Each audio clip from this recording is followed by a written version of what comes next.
Merci de votre présence nombreuse aujourd'hui à cette conférence sur la 5e République à bout de souffle, vite la 6e République.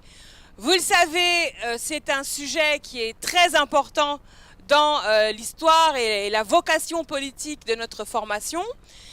Chaque année aux amphis, nous remettons le sujet sur la table pour en reparler, pour évaluer l'état d'avancement des travaux et pour s'organiser pour toujours garder en perspective l'accomplissement de cet horizon que nous avons choisi comme horizon historique fondamental de notre mouvement.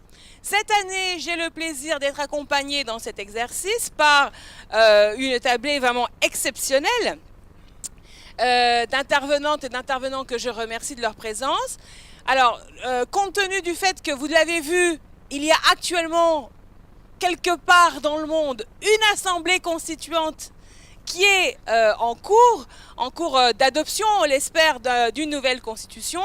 C'est donc l'expérience du Chili.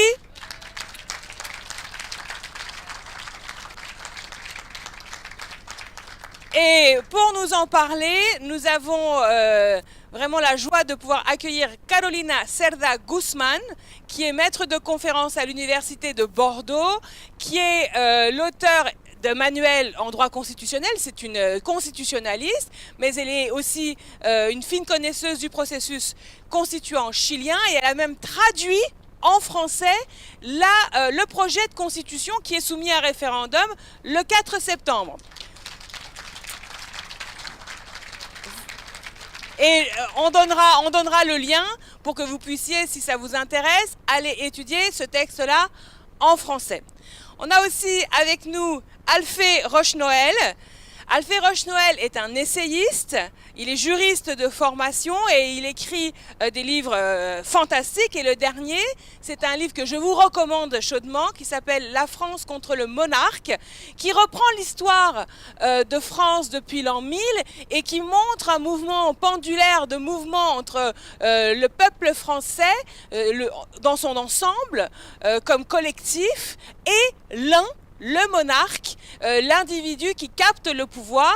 Et donc il fait finalement, il situe notre combat à nous contre la monarchie présidentielle aujourd'hui en 2022 dans une histoire longue du pays où le pays a à chaque moment contesté la prédominance ou la concentration du pouvoir dans la tête d'une seule personne. Et donc c'est quelqu'un qui donc je vous recommande le livre, je vous le disais, et qui va aussi donc nous donner son regard sur ce combat que nous menons à partir d'une perspective historique et politique. Avec nous également, merci pour lui, merci Alphée, Armelle Lecause, qui est responsable d'une association qui s'appelle Démocratie Ouverte. Démocratie Ouverte milite pour la modification des modes de scrutin, pour la modification des modes de délibération et de décision en politique, pour une meilleure participation citoyenne. Ils sont bouillonnants d'idées et de propositions pour modifier l'état actuel du droit dans la politique française. Donc on va l'écouter aussi parce qu'il a quelques propositions à nous faire, et puis aussi il a aussi beaucoup travaillé le sujet. Donc ça nous intéresse, nous, de pouvoir avoir des sources qui viennent renseigner ce combat politique. Et enfin, merci Armelle Lecause. Enfin, avec nous, comme d'habitude, Pierre-Yves Cadelen, qui est le responsable du livret Constituante et 6e République. Pierre-Yves et moi, nous animons depuis, je sais pas, 10 ans. Non, c'est ça, déjà 10 ans, je crois.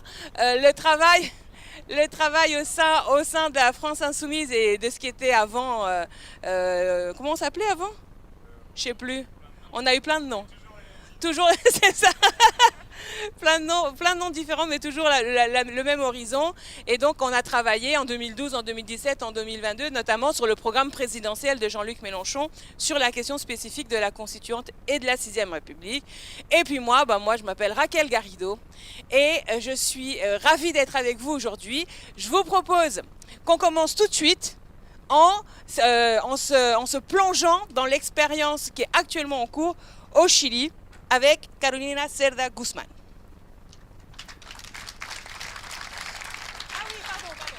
pardonnez-moi, pardon.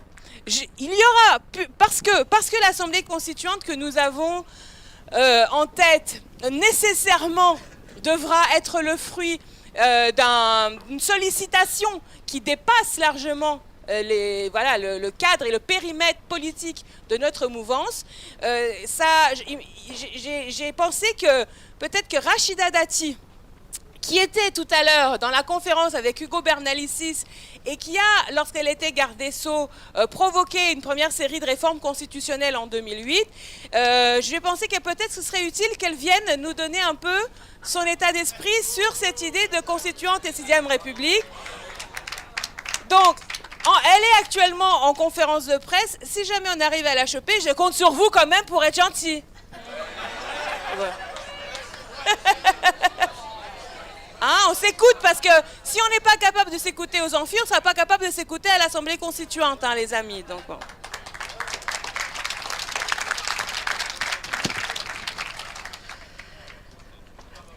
Bon, merci beaucoup pour cette présentation et merci beaucoup surtout pour l'invitation. Je suis vraiment très touchée d'être là parmi vous et de pouvoir parler quelques instants de la constituante chilienne. Alors, l'adoption d'une nouvelle constitution, c'est toujours un moment particulier dans l'histoire d'un pays. Alors, je dis pas ça parce que je suis constitutionnaliste et qu'évidemment, pour moi, une nouvelle constitution, c'est toujours un moment d'intense émotion, hein. C'est réellement un moment extrêmement important, mais parce que, de manière très objective, un moment constituant, ça reste un pari pour l'avenir.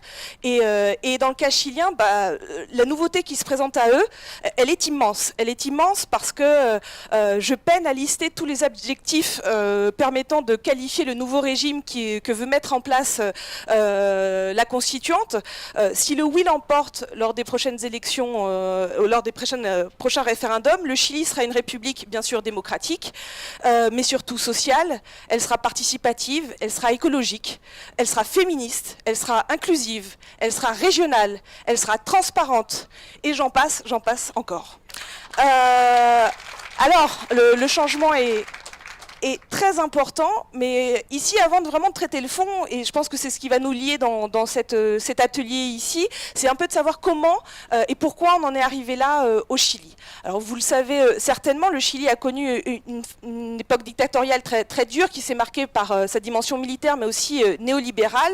Et lorsque le Chili sort de cette dictature, il en sort évidemment très meurtri, physiquement mais aussi juridiquement, parce qu'on sort de cette dictature en gardant avec nous une trace juridique importante qui est la Constitution qui avait été adoptée sous Augusto Pinochet.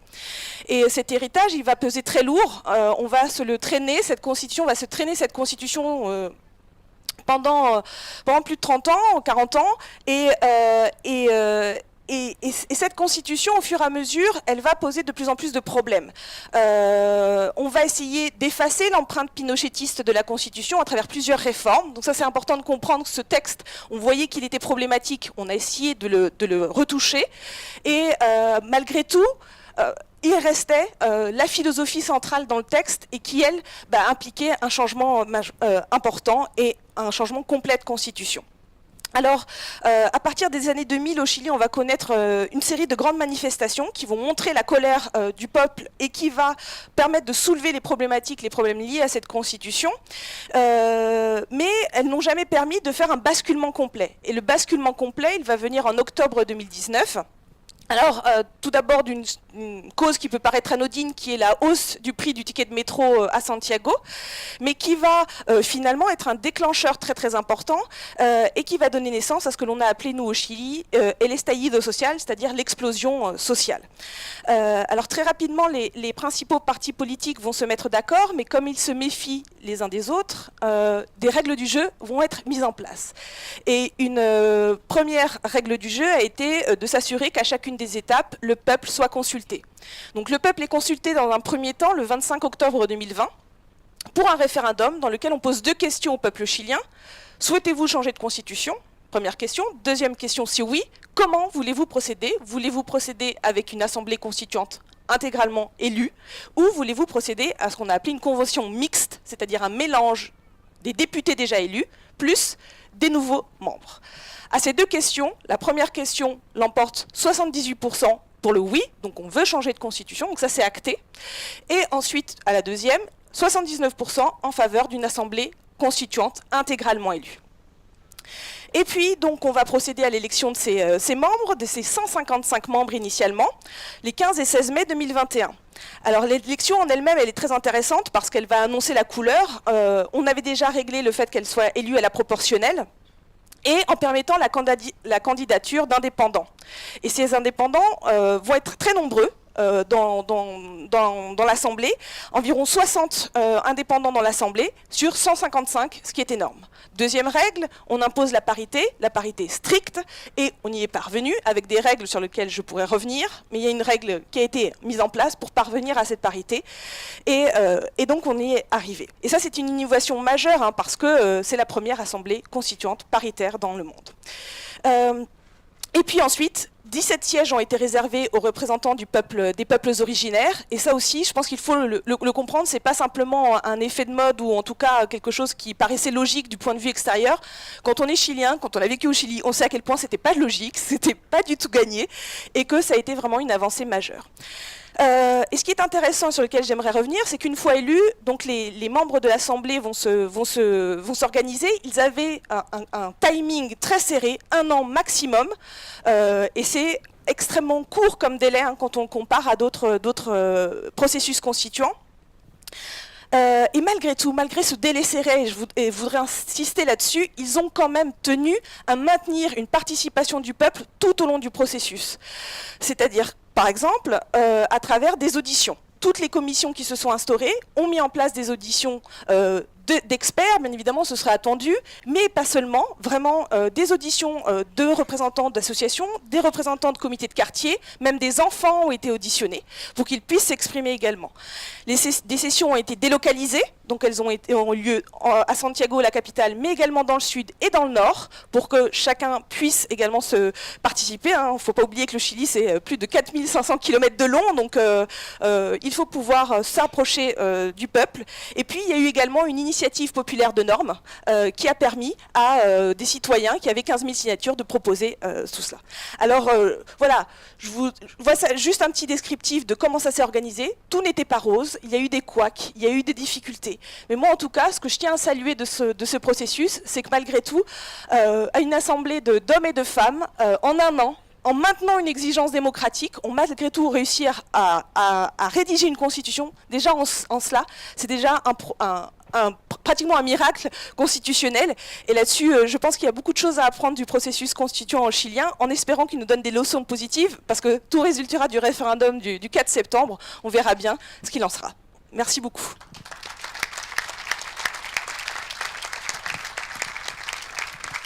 Merci Carolina.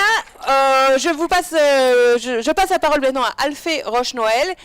Donc on fait, vous l'avez compris, un premier tour de table et ensuite on fera un petit débat entre nous sur le sujet. Merci Raquel. Merci pour l'invitation également.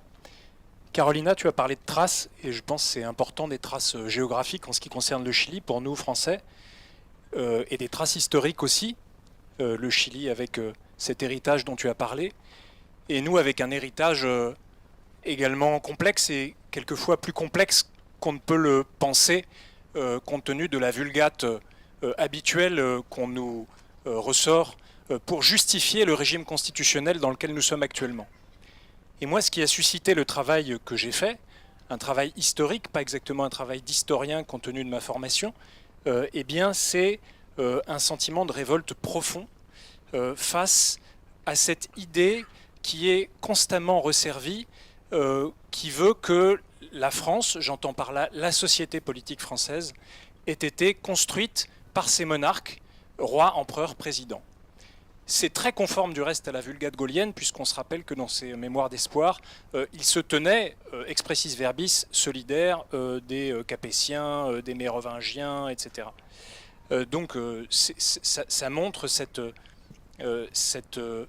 doxa qui continue aujourd'hui de contaminer, je pense, nos esprits. Ce que j'essaye de montrer dans ce livre, et je le dis juste en quelques mots pour prolonger un peu ce que Raquel a déjà très bien dit, c'est finalement, donc la France contre le monarque, c'est l'un contre le commun. Ça fait référence évidemment aux contraintes de la Boétie, même si ce n'est pas un livre de théorie, mais ça me paraissait extrêmement important de montrer ce fait que dans l'histoire de la construction de notre société politique, loin d'être une histoire de monarque, eh bien, ça a été une histoire d'affrontement et de tension autour de la question du politique, entre non pas la France hypostasiée comme une espèce de pays, comme on aime souvent l'imaginer à droite, mais plutôt la France comme société politique à travers des corps constitués, des communautés, des villes, des communes, différents acteurs qui se sont exprimés au fil du temps par épisode et par tâtonnement. Et je pense que dans la période qu'on vit actuellement, il ne faut pas négliger l'augure du tâtonnement parce qu'on sait rarement où on va. Et pour savoir, pour essayer de trouver une voie, ça peut être intéressant de regarder ce qui s'est passé avant. Et il me semble donc que dans l'histoire profonde de notre société politique, il y a cet affrontement, cette tension qui n'est jamais résolue, qui n'a jusqu'aujourd'hui jamais été résolue, puisque en 1958, De Gaulle arrive et nous raconte l'histoire d'avant, finalement. Voilà, une espèce de raboutage entre la monarchie, la tradition consulaire des Bonaparte, le plébiscite, etc.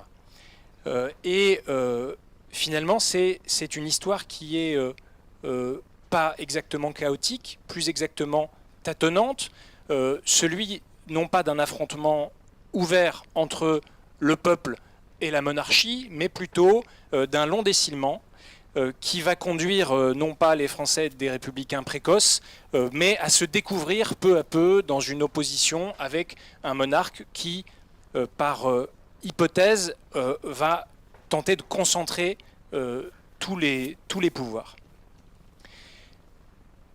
On commence en l'an 1000 et moi, mon histoire, je la finis avec la Commune de Paris qui me semble tout à fait emblématique. Vous savez que Marx avait très justement vu dans la Commune de Paris l'antithèse de l'Empire, et même si ce n'est pas la Commune qui fait tomber l'Empire, elle incarne très possiblement effectivement cette antithèse.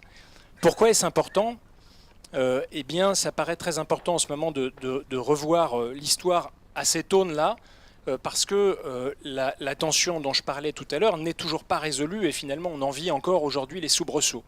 Le monarque, je n'ai pas besoin de le nommer, on voit très bien qui c'est, mais au-delà des questions de personnes, ce qui me paraît finalement assez peu important à l'échelle de l'histoire, ce qui importe, c'est les questions de structure et la façon dont les individus se fondent et se coulent dans les structures. Et sous cet aspect, Macron est voilà, le parangon de cette histoire monarchique dont il s'est d'ailleurs lui-même tenu solidaire en 2017 avec une interview dont on se souvient, il déplorait l'absence, le vide qu'avait laissé le monarque à la Révolution française. Et donc, il me paraît très très important de regarder ça pour modifier cette espèce d'habitude et d'habitus presque qu'on a à considérer que le régime constitutionnel dans lequel nous sommes aujourd'hui est indépassable, et en particulier que la figure du président de la République est indépassable. J'y reviendrai juste dans un petit instant et je vais conclure très rapidement pour laisser mes camarades parler. Très important en ce moment parce que nous sommes précisément dans un de ces moments de décilement. C'est mon analyse et je pense qu'elle est partagée sans doute par un certain nombre d'entre nous, c'est-à-dire ce moment où on commence à questionner ce qu'on a appelé, s'agissant de l'Ancien Régime, l'innocence du principe royal. Voilà. Pendant très longtemps en France on n'a pas touché au roi, puis à un moment donné on s'est rendu compte que quand même il y avait un certain nombre de problèmes qui procédaient du roi. Alors ça a été le droit de veto pendant la Révolution, mais auparavant ça a été tout un tas d'autres choses. Et aujourd'hui, il me semble que vis-à-vis de l'institution président de la République, qui a été remise comment dirais-je, réactivée dans les conditions qu'on ne sait, à mon avis, pas toujours assez bien, peut-être qu'on aura l'occasion d'y revenir, en 1958, puis en 62 par De Gaulle, eh bien, il y a cette incrédulité qui commence à surgir. Mais il faut s'outiller parce que, à mon avis, elle est pas encore suffisamment. Le mythe présidentiel est encore trop ancré dans les têtes. Et c'est pour ça qu'avoir recours à l'histoire, ça me paraît très important. Et il l'est à droite par hypothèse, j'allais dire. Mais il l'est aussi à gauche. Voilà. L'idée de l'homme providentiel, elle habite finalement tout le spectre politique. Et à mon avis, il faut l'en extirper, mais là j'enfonce des portes ouvertes, vous me pardonnerez. C'est la raison pour laquelle je conclurai juste d'un mot, mais Ça, je ne l'ai pas mis dans mon livre, mais je vous le livre en avant-première si vous voulez bien, mais je pense que Raquel sera d'accord avec moi. Moi, je pense que la question fondamentale qui se pose, parce que c'est finalement ça le nœud gordien, c'est celle de l'existence même de l'institution de la présidence de la République. Et à terme, je me demande si une nouvelle République, même s'il ne faut pas trop en mettre dans la 6e République, il faut attendre, laisser faire la constituante, c'est ce qui est le plus souhaitable, je me demande si elle ne sera pas finalement une espèce d'avorton, si on lui laisse au-dessus cette espèce d'institution qui devient excessivement problématique, parce que finalement, nous sommes obligés, au lieu de concevoir la politique telle qu'elle serait souhaitable dans une république, nous sommes obligés toujours de nous en référer à la volonté d'un seul individu, en l'occurrence Macron. Ça pourrait être un autre, peut-être pire demain, je ne sais pas. Voilà quelques propos que je voulais vous livrer en introduction.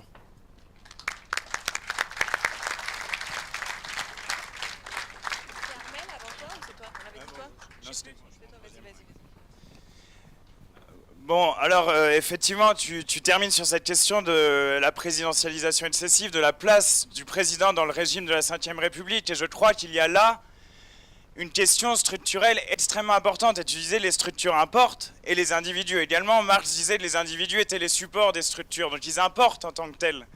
Et voyez le commencement de ce mandat présidentiel. Il a commencé de ce point de vue-là dans une certaine forme d'excès, y compris par rapport au précédent mandat. Car comment commence-t-il, Emmanuel Macron, le 14 juillet? Le 14 juillet, il commence avec son interview en disant deux choses. L'une, puisqu'on l'interroge sur l'hyper-présidentialisation du régime, l'une en disant, eh bien, le mandat dernier, j'étais Jupiter, mais désormais, je suis plutôt Vulcain. Et je suis à la forge, je travaille. Nous avons donc un président qui, sans scier, en considérant cela normal, eh bien, se compare aux divinités antiques. Et le pire dans cela, c'est que le pouvoir médiatique, supposé être un contre-pouvoir, devrait immédiatement exploser de rire. Et non, tout le monde dit, tiens, bah, c'était Jupiter, maintenant c'est Vulcain, d'accord. Donc on prend ça, argent comptant, et on continue. Eh bien, ce signal qu'il envoie dès le début du mandat, c'est de dire « je défends la Ve République, je défends l'hyper-présidentialisation, je suis le monarque et je l'assume ».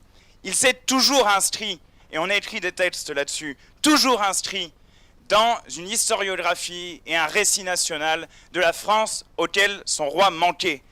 Et c'est bien le problème auquel nous devons faire face aujourd'hui, c'est-à-dire rompre l'adhésion du peuple à ce régime, on y travaille et je pense que l'idée avance, et rompre également le nœud gordien qui unit ce pouvoir présidentiel à l'oligarchie.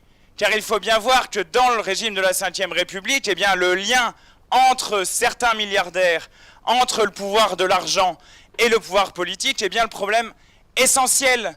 On peut faire la liste aujourd'hui, la braderie d'EDF, le fait de refuser d'augmenter les salaires, qu'est-ce que j'avais mis, les niches fiscales qui se multiplient, la concentration des médias, bref. Tout ce faisceau, tout cet ensemble crée une ambiance politique qui encourage la passivité des citoyens. Et face à cela, nous devons opposer, comme la force dynamique que nous avons créée, la citoyenneté active, l'initiative, le fait qu'elle est là, cette idée de 6e République, dans les formes particulières que lui donne l'idée de constituante. Et c'est à ce prisme-là, l'articulation entre la question sociale et politique, qu'il faut lire la deuxième déclaration choquante d'Emmanuel Macron le 14 juillet. Lorsqu'il dit « Ma conception de la nation, c'est la nation organique », se référant ainsi à de nombreux penseurs d'extrême droite, Maurice Barrès, Charles Maurras. La nation organique, c'est pas de division. Pas de division, sinon c'est la catastrophe. Pas de délibération, et puis comme ça, c'est la démocratie comme je veux. Toujours comme je veux, toujours comme je le conçois. Eh bien, comprenons bien le pas qu'il fait à ce moment-là, massivement, contre les luttes sociales, contre la défense des droits des travailleurs, contre l'idée que nous faisons de la République sociale et que nous souhaitons défendre, je le dis très clairement, à travers ce programme qu'au fil des années nous avons précisé. Le processus constituant, si on emporte la présidentielle, l'article 11. Puis là on s'est dit, et les législatives, comment on fait? Il y a aussi un alinéa de l'article 11 qui permet de déclencher un référendum d'initiative partagée. Alors le seuil est haut, il y a 4 millions de citoyens. Ben honnêtement, ça serait une belle campagne, le jour où on peut déclencher ce référendum d'initiative partagée, de dire, on fait la campagne pour qu'il y ait 4 millions de citoyens qui demandent une constituante et une 6e République. Parce que moi, je ne sais pas vous, mais je suis convaincu qu'il y en a 4 millions qui sont prêts à ce basculement politique dans le pays. Et alors, ça suppose aussi des nouveaux pouvoirs, le référendum d'initiative citoyenne, et j'en passe dans le programme. Mais l'idée est bien que des pouvoirs de contrôle viennent aux citoyens. C'est important parce qu'il y a une défiance qui s'est créée. Mais il y a aussi un horizon que nous posons.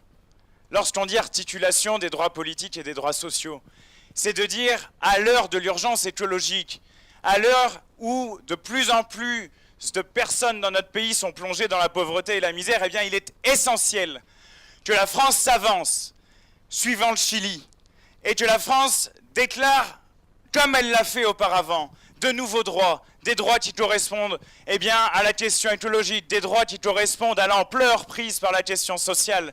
Imaginez, vous avez bien vu l'horizon positif qu'on a déterminé avec la NUPES. Imaginez bien le déclenchement incroyable que cela constituerait si on disait « nouvelle déclaration des droits ». Ce serait un changement immense et ce serait une source d'inspiration très large. Et puisque, j'en termine là, nous sommes dans l'attente, on va pas appeler ça une salle, dans l'attente Gracchus Babeuf, il faut bien terminer avec ça, parce qu'il fait partie des gens qui ont contribué à lever l'innocence sur un certain nombre de choses. Et voici ce qu'il nous dit aujourd'hui, Gracchus Babeuf. La Révolution française nous a donné preuve sur preuve que les abus, j'écris mal parfois, que les abus, pour être anciens, n'étaient point indéracinables. Qu'au contraire, ce fut leur excès et la lassitude de leur longue existence. Elle commence à être vieille, la Ve République. La lassitude de leur longue existence qui en a sollicité plus impérativement la destruction. La Révolution nous a donné preuve sur preuve que le peuple français, pour être un grand et vieux peuple, n'est point pour cela incapable d'adopter les plus grands changements institutionnels. Alors c'est ce qu'on va faire.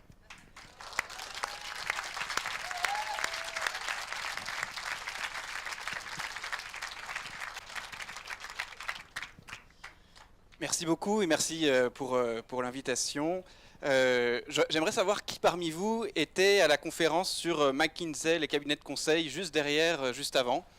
Vous êtes quelques-uns, moi j'y étais. C'est édifiant de voir l'emprise des intérêts privés aujourd'hui sur la construction de l'intérêt général. Qui était sur la conférence sur le lobbying en Europe et en France, c'était ce matin je crois dans l'atelier. Pareil, même constat et même voilà, réflexion de ça nous amène à la question démocratique et de l'organisation de nos institutions. Sur la planification écologique hier, pareil. Sur l'Europe, désobéir aux traités ou pas, pourquoi est-ce qu'on aurait besoin de désobéir aux traités? Parce que aujourd'hui la démocratie européenne, est-ce qu'on peut vraiment appeler ça une démocratie et en tout cas, est-ce que ces institutions européennes fonctionnent bien? Non. Donc j'ai l'impression qu'un très grand nombre de sujets aujourd'hui et hier et avant-hier dans les amphis nous amènent à cette question-là de la démocratie sous plein de prismes différents. On a donc un point commun, moi je le vois dans Démocratie Ouverte, on est une ONG qui travaille avec d'autres associations, d'autres organisations.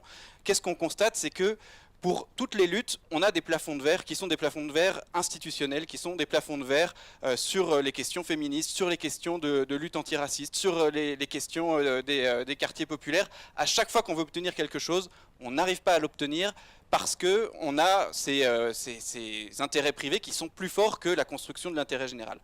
Donc on a quelque chose qui nous réunit toutes et tous, qui est cette constitution, cette règle du jeu qui n'est plus adaptée, ce fonctionnement d'un système politique qui n'est plus adapté, et du coup, qu'il nous faut changer. C'est tout l'objet d'une réforme des institutions en profondeur, c'est tout l'objet d'une constituante. L'objet de Démocratie Ouverte, c'est de voir comment est-ce qu'on peut remettre du pouvoir citoyen partout. Comment est-ce qu'on remet du pouvoir citoyen dans les institutions, mais aussi comment est-ce qu'on remet du pouvoir citoyen dans les collectivités locales, peut-être demain dans nos hôpitaux, dans nos écoles, dans le fonctionnement de nos médias, de nos entreprises. Si demain on a de la délibération et du pouvoir citoyen à tous ces endroits-là, on a des gens qui sont en capacité de définir l'intérêt général et de prendre en compte évidemment les enjeux écologiques, les enjeux sociaux, alors qu'aujourd'hui, la manière dont on est structuré, dont on est organisé, finalement ne nous met pas en capacité de répondre aux gigantesques défis environnementaux et sociaux qu'on a face à nous. Donc comment est-ce qu'on fait ça, Démocratie Ouverte? On a plusieurs activités. Une qui est un laboratoire qui nous permet de mener des expérimentations en partenariat avec des collectivités locales. Donc on va dans des territoires et on va tester avec une mairie, avec un département, avec une région, région, avec un syndicat de gestion des déchets, des nouveaux outils, des nouvelles méthodes pour essayer d'améliorer le fonctionnement de la délibération citoyenne, de la participation. On a certaines expérimentations qu'on fait à une échelle nationale et qui même dépassent l'expérimentation. J'imagine que vous avez entendu parler de la Convention citoyenne pour le climat. C'est un objet sur lequel on a beaucoup travaillé, qu'on a réussi à obtenir et qu'on n'aurait jamais obtenu sans les gilets jaunes et sans la pression populaire qu'il y avait à ce moment-là, et qui a été à la fin complètement sabordé par le pouvoir en place, mais qui reste très intéressant sur le processus, avec une logique de tirage au sort d'un panel qui représentait la diversité de la population. On avait des gens qui étaient à égalité femmes-hommes, qui représentaient les classes populaires, qui représentaient en fonction des niveaux de diplôme, en fonction de l'âge, etc., etc. Donc on avait vraiment une France en miniature qui a délibéré au sens vraiment de l'intelligence collective, qui a été rencontrer des experts qui avaient des avis contradictoires et qui petit à petit a construit des propositions qui, de l'avis même des ONG environnementales, étaient d'une ambition réelle, qui était à la hauteur des enjeux, mais qui, d'une certaine manière, a sûrement surpris le pouvoir en place parce qu'il ne pensait pas que les citoyens arriveraient à ce niveau d'ambition, et donc qui a un peu savonné la planche à la fin à cette assemblée citoyenne, et avec une promesse de sans filtre sur laquelle nous on appuyait, on tenait, une promesse de référendum à la fin qui n'a pas été tenue. Mais imaginons ce type de dispositif demain pour une assemblée constituante, imaginons ce type de dispositif demain dans des nouvelles institutions ou à l'intérieur même d'organisations privées ou d'un Sénat citoyen ou d'une assemblée citoyenne qui fonctionne avec des citoyens tirés au sort. Ça ouvre plein de perspectives très intéressantes. On regroupe aussi Démocratie Ouverte un réseau d'acteurs qui sont ce que nous on appelle des innovateurs démocratiques, au sens où ils essayent d'être innovants et d'être créatifs et d'imaginer de nouvelles manières de faire. Il y en a qui travaillent sur la question des modes de scrutin, parce qu'aujourd'hui les scrutins qu'on utilise, en fait on vote avec nos pieds, c'est-à-dire que vous l'avez vu sur les dernières élections présidentielles, voilà, il y a des voix qui se divisent alors que des idées communes pourraient se retrouver. On a des modes de scrutin comme par exemple le jugement majoritaire qui permet d'éviter ces effets de vote utile. On a des innovateurs démocratiques qui travaillent sur la question des contre-pouvoirs, du financement des partis politiques, de la transparence pour éviter le lobbying, etc., etc. Et donc on fait du plaidoyer pour essayer de modifier ces manières de faire. Et peut-être pour finir là-dessus, moi j'ai une intuition, c'est que le climat social dans lequel on est aujourd'hui est explosif, et très probablement, soit à la rentrée, soit dans les prochains mois, on va avoir un mouvement social type gilet jaune, qui sera peut-être pas avec des gilets, qui seront peut-être pas jaunes et qui seront peut-être pas sur les ronds-points, mais qui va probablement bloquer le pays. Peut-être un mouvement de grève comme celui qu'on connaît en Angleterre en ce moment. Peut-être un blocage institutionnel lié à l'Assemblée. Je ne sais pas quoi, mais probablement des soubresauts, voire même des blocages profonds.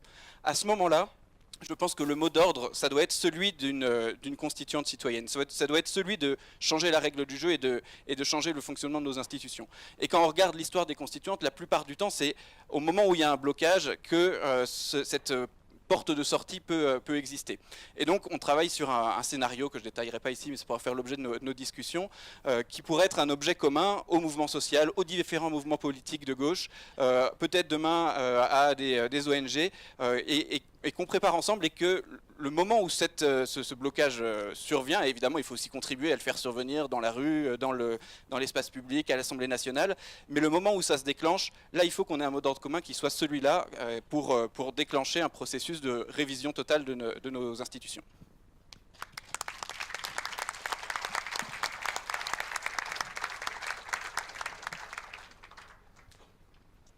Merci.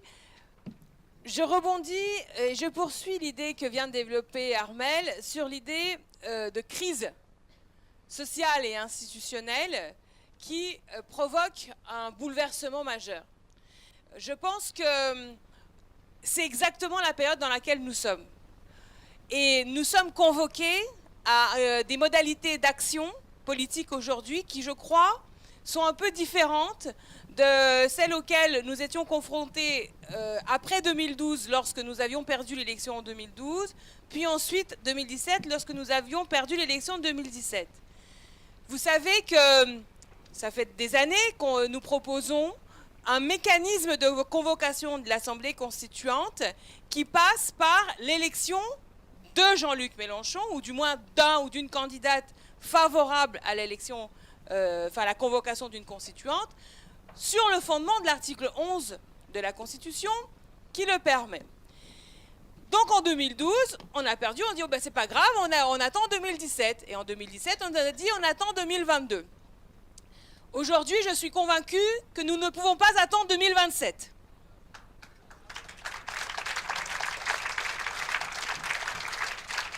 Je pense que le travail que vous avez réalisé dans la société a mûri.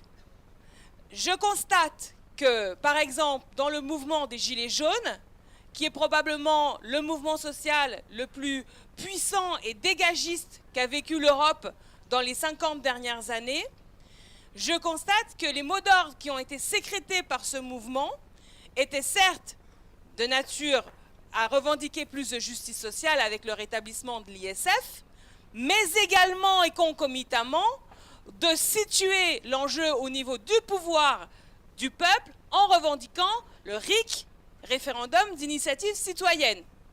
Il me semble que cette expérience-là, grandeur nature, ferme un certain nombre de débats qui ont pu exister à gauche sur le caractère prétendu théorique de la revendication démocratique et institutionnelle par rapport aux revendications de nature sociale ou aujourd'hui on rajouterait climatique. Il me semble que la gauche en particulier, qui pendant longtemps a considéré que le peuple populaire ne pouvait s'intéresser qu'à son caddie et à rien d'autre, a péché par probablement un peu de mépris de classe, et en tout du moins, aujourd'hui, en tout cas, ne peuvent plus persévérer dans cette thèse, parce que les Gilets jaunes ont fait la démonstration que lorsque le peuple se réunit sur les ronds-points, qu'il met sa pensée en commun, et bien très rapidement, il s'aperçoit que le problème, ce n'est pas forcément seulement le nom du monarque présidentiel, mais le fait que justement le peuple n'arrive pas à trouver les voies démocratiques, institutionnelles, pacifiques pour que la volonté générale émane de la société qui est le seul souverain. L'idée de la souveraineté populaire reste profondément ancrée dans l'idiosyncrasie française, pour utiliser un terme un peu savant, et c'est une donnée qui nous intéresse. Cette donnée nous intéresse. Pourquoi ? Parce que le niveau de blocage aujourd'hui qui existe et d'affrontement entre ce peuple qui est insatisfait sur le plan civique et un monarque présidentiel adossé à une oligarchie dont il défend les intérêts bec et ongle, et probablement qui seront défendus avec d'autant plus de vigueur dans cette mandature que le président Macron ne peut pas se présenter et que par conséquent, il n'a absolument pas besoin même de penser à sa propre réélection. Ceci provoquera probablement, en tout cas peut-être, c'est une possibilité probable, un raidissement de la défense des intérêts oligarchiques contre les intérêts du peuple. Et par conséquent, comme ce conflit est là, comme ce conflit existe et qu'il est actuel, il est contemporain, nous savons qu'il y aura soit une modalité violente de résolution de ce conflit, c'est la perpétuation du blocage, c'est la répression, comme on l'a vu face aux Gilets jaunes, c'est la révolte, c'est l'insurrection violente contre les institutions. Ou alors, il peut y avoir une résolution pacifique de ce conflit sous la forme d'une auto-organisation du peuple pour se mettre lui-même aux commandes. Et cette modalité pacifique porte un nom, c'est l'Assemblée constituante. Par conséquent, aujourd'hui, notre rôle, il est, d'une part, de s'adosser à des outils de pouvoir nouveaux que nous avons conquis. Et il ne faut pas sous-estimer l'importance du fait d'être 150 députés de la NUPES dans une Assemblée nationale où le président n'est pas relayé par une majorité présidentielle automatique.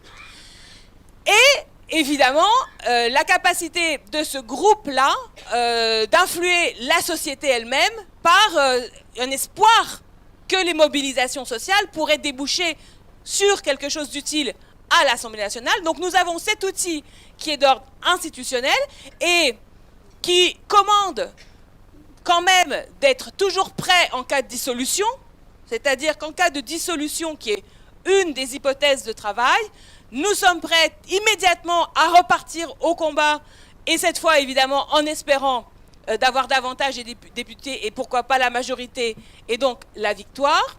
Mais on ne peut pas seulement compter sur cette hypothèse-là. Il faut parallèlement à ça, dans notre conception de l'auto-organisation, de la convocation d'assemblées, dans les relations unitaires et les mobilisations collectives que nous organisons au sein de la NUPES, mais aussi avec les associations, les syndicats, toutes les formes organisées de la société, mettre au cœur des revendications l'Assemblée constituante. Vous savez comme moi, et j'en conclus sur ce point pour qu'on puisse en parler entre nous, et surtout j'aimerais soumettre ces idées-là à nos invités. Vous savez que 7 Français sur 10, c'est une étude d'Aris Interactive qui l'a dit cette semaine, sont pour une taxe sur les super profits.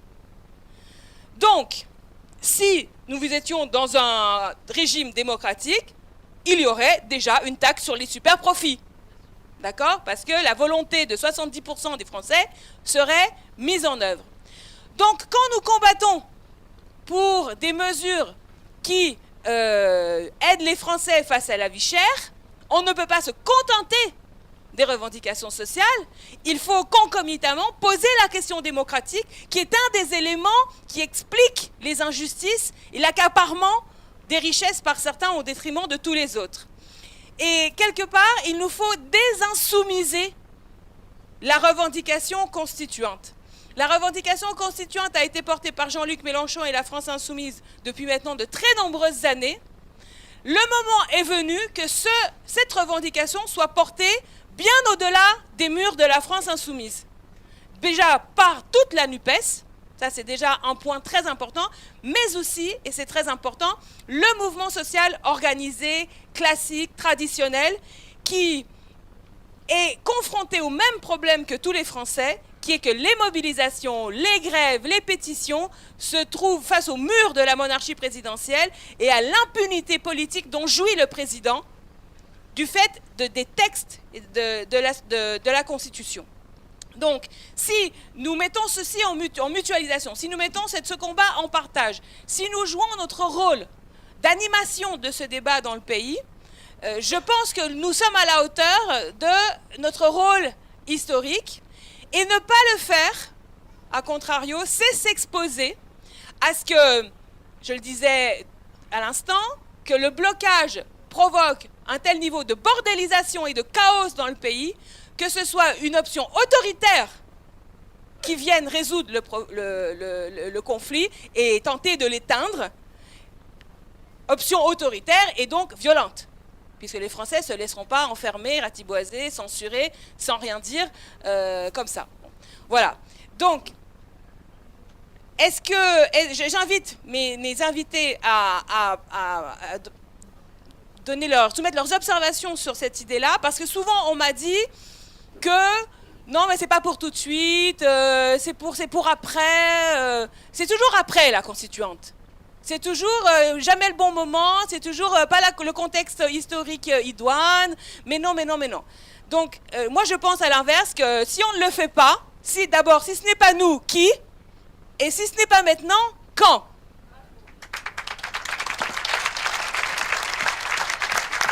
Merci.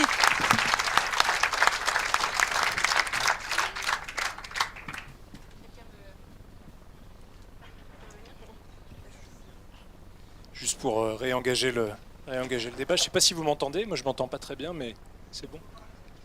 Il faut parler plus fort. D'accord. Entendu. Non, je disais tout à l'heure, il me semble qu'il y a cette formule de Mauss qui est très très juste dans son essai sur la magie, qui est « c'est l'opinion qui fait le magicien ». Et je pense que cette formule, elle s'applique toutes choses égales par ailleurs, comme on dit, à la situation dans laquelle nous sommes actuellement. Pas multiplier les auteurs, mais il me semble aussi que le président de la République, dans les fonctions, et de par les fonctions qu'il exerce, éminentes, les pouvoirs que lui confie la Constitution, les pouvoirs qu'il a pris malgré la Constitution également, eh bien, comment dirais-je, incarne cette double conception de la souveraineté qui est à la fois magique et juridique. C'est très ancien, ça nous ramène vraiment à l'exercice de la royauté. Et tous les présidents se sont, comme je l'ai dit tout à l'heure, coulés dans le moule. Et cependant, l'opinion croit de moins en moins au magicien. Voilà. Elle croit de moins en moins à sa capacité, à sa capacité de transformer les choses. Les pouvoirs, les réels pouvoirs qu'on prêtait au président pendant cette période qu'on a pu appeler peut-être improprement les 30 glorieuses, voilà, c'était l'énergie nucléaire, on voit où ça en est aujourd'hui, c'était des pouvoirs qui confinaient vraiment à la magie. Et il me semble que donc c'est un moment, comme le disait Raquel, du reste c'est un moment à saisir absolument en raison aussi du péril autoritaire qui nous menace si les choses traînent, si les choses s'enveniment, mais c'est aussi un moment parce que les gens sont prêts, me semble-t-il, à entendre ce genre d'interrogation et à apporter leur part de vérité profonde dans le débat qui commence à animer chacun d'entre nous.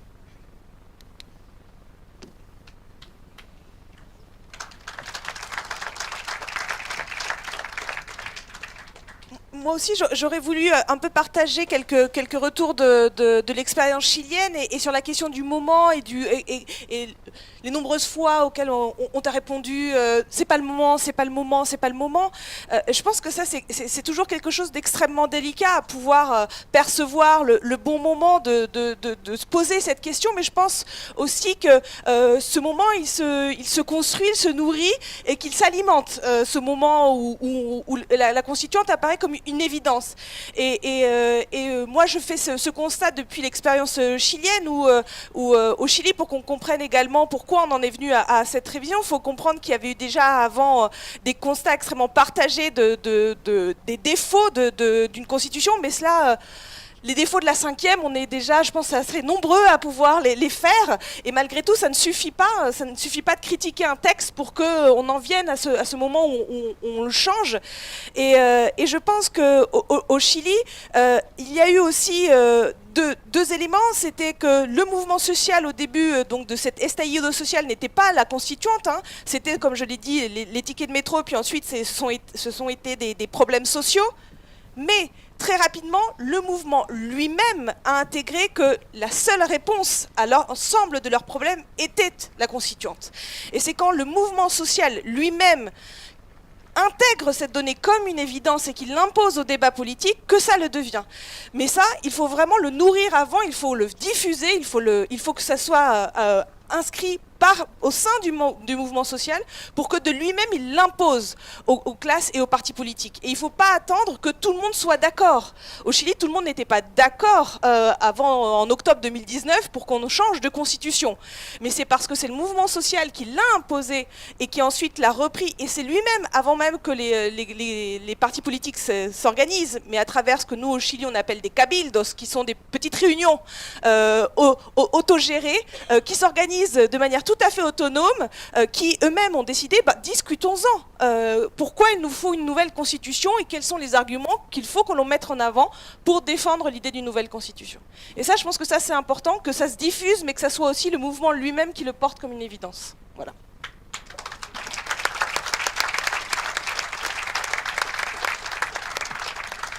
Merci beaucoup. Ouais, vous m'entendez ?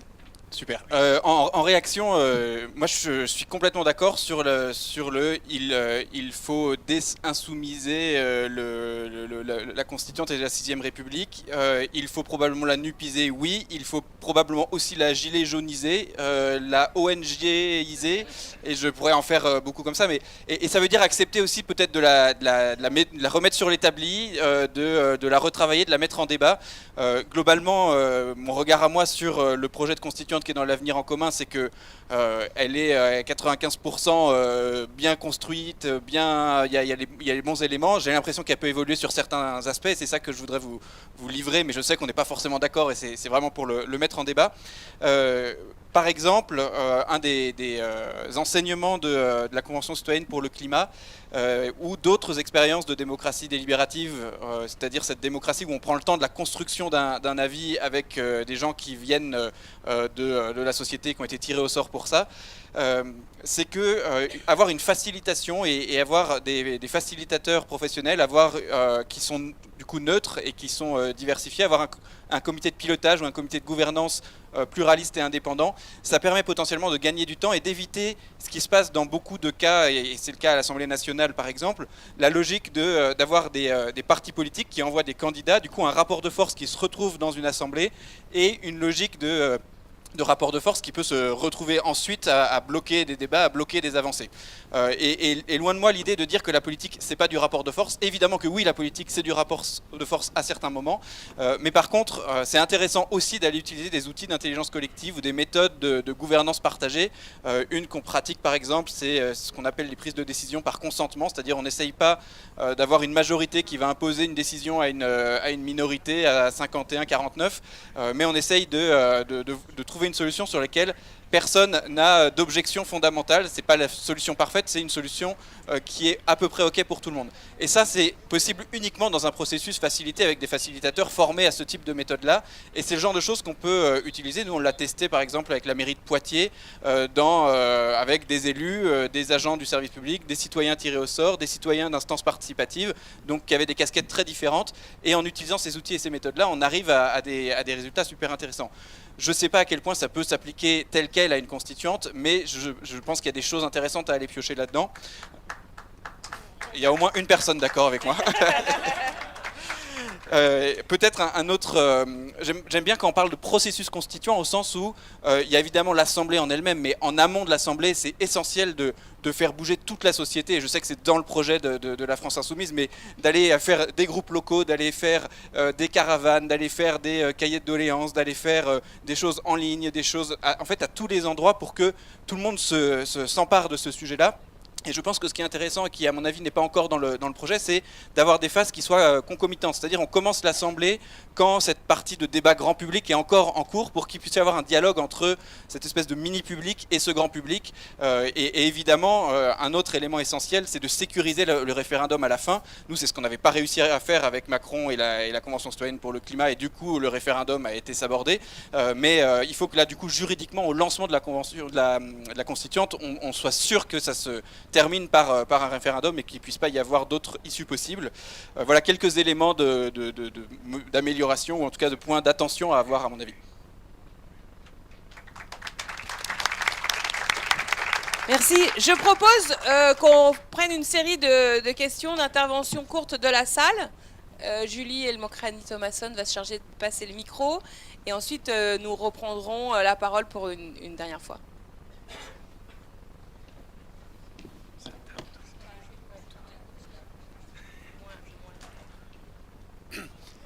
Bonjour Gérard, merci pour votre exposé, très intéressant. Aujourd'hui, il faut bien faire un constat, parce qu'on parle de souveraineté du peuple, ça revient souvent dans les discours, mais il faut bien dire qu'aujourd'hui, le peuple n'a aucun pouvoir politique, il n'a pas de souveraineté.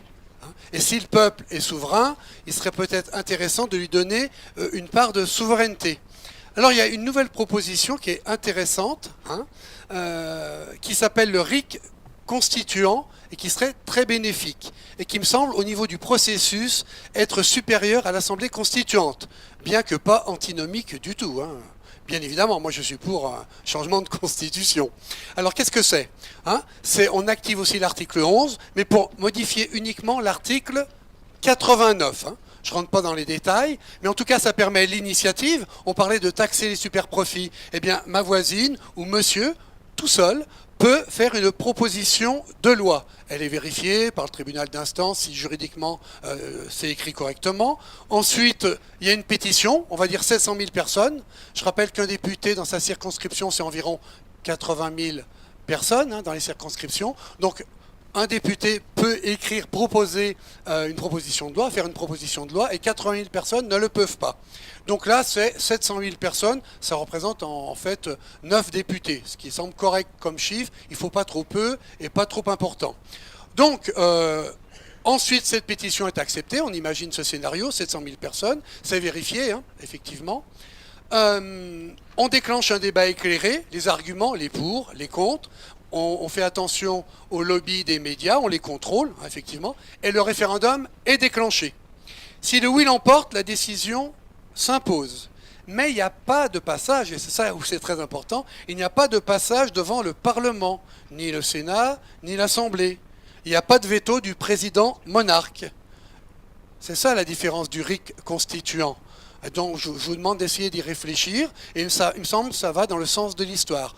En 2019, Bastien Lachaud était rapporteur de la loi sur le RIC, qui était propositionnel, abrogatoire, évocatoire. Il a fait un très beau discours à l'Assemblée, en parlant justement de la peur des députés, de la peur du peuple, quoi. Et donc il ne faut pas avoir la peur du peuple. Et donc moi je vous engage à réfléchir à ce RIC constituant. Vous savez qu'il y a quelqu'un qui s'était présenté à la présidentielle, Clara Heger. Ce sont des chercheurs en sciences politiques qui ont élaboré cette idée de RIC constituant. Et je vous invite à y aller. Et il me semble que pour la France insoumise, ce serait d'aller dans le bon sens.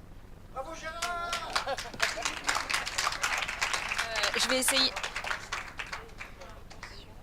Je vais essayer, si vous m'entendez, de prendre une femme. Voilà, donc là il n'y a pas de femme, là il y a une femme. Vous avez vu, vous aviez levé la main. Oui, bonjour. Moi je vais aller un peu dans le même sens. Je voulais parler d'Étienne Chouard. Moi c'est par lui que j'ai entendu la première fois parler de la Constitution. Alors, comme ça ? On m'entend ? C'est bon ? Et du coup, lui, il a déjà fait... il a déjà organisé des assemblées constituantes partout en France pour former justement les gens à c'est quoi une constitution et comment on l'écrit ensemble. Et là d'ailleurs, je pense qu'il n'y est pas pour rien si les Gilets jaunes ont porté le RIC, parce qu'il les a beaucoup accompagnés. Notamment, il a écrit un livre que je vous invite à lire sur les Gilets jaunes, où il dit qu'ils ont été exemplaires pour deux raisons. La première, c'est qu'ils se sont regroupés sur les ronds-points et donc ils ont recommencé à faire de la politique. Ce qu'on devrait tous faire. Et la deuxième chose, c'est qu'ils ont commencé à leur petit niveau à écrire, en fait, à faire des mini-constitutions, parce que, en fait, la constitution, ce qu'il explique, c'est que c'est rien d'autre que les représentés qui écrivent comment est-ce que les représentants doivent les représenter. Et donc, il parle de l'exemple où il devait envoyer un représentant, du coup, aller rencontrer, je ne sais plus qui, au gouvernement. Je ne sais plus qui au gouvernement, et ils avaient défini sa mission qui était la suivante, aller négocier, mais par contre il fallait que ce soit filmé pour que tout le monde puisse voir comment ça se passe. Et quand il est arrivé là-bas, quand les représentants sont arrivés là-bas, on leur a dit non, on ne peut pas filmer. Et ils sont repartis parce qu'ils avaient été mandatés pour ça, donc ils ont respecté la Constitution. Et donc il explique ça, comment les Gilets jaunes ont été des bons modèles. Et donc moi ma question, j'y viens, c'est donc vous avez parlé au Chili, si j'ai bien compris, c'est des élus qui ont écrit, non ? J'ai pas bien compris. Qui ont écrit la Constitution, oui, des gens élus, oui, si. Oui, c'est des gens élus. Oui, des personnes qui ont été élues qui ont écrit la Constitution. Alors que par exemple la Convention citoyenne, c'était des gens tirés au sort. Oui. Et donc ma question c'est justement, moi mon avis c'est que c'est mieux si c'est des gens tirés au sort, mais qu'en pensez-vous ? Et la deuxième chose, c'est est-ce que la France insoumise a déjà pris des contacts avec Étienne Chouard et de son expérience, et comment est-ce qu'on pourrait nous aussi organiser des assemblées constituantes partout en France pour que les gens s'emparent du sujet ? Ok, merci.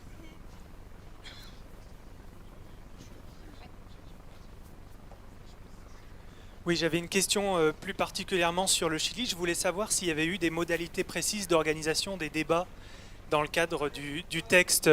Oui, je voulais savoir s'il y avait eu des modalités d'organisation du débat médiatique dans le cadre de la future adoption, on peut l'espérer, de la constitution chilienne. Voilà, merci.